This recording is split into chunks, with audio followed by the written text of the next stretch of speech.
রিপন রিপন আইতেছে, আমার ভাই আইতেছে, রিপন আইতেছে।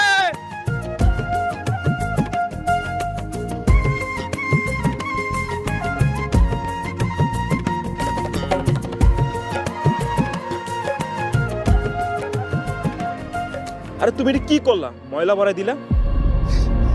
অনেকদিন পর আইছিস তো, এর লাগে নিজের সামাল দিতে পারি নাই। তাই বলে ময়লা ভরাই দিবা? আমি নিজে ধুয়া দিমু। ছোটবেলায় তুই কাপড়ে কত হিসি করছস, বুঝলা গেছস। ভাই এসব কি বলতেছো তুমি? আচ্ছা ঠিক আছে, দে ব্যাগ দে, আমি বাড়ি চল। উনি কে?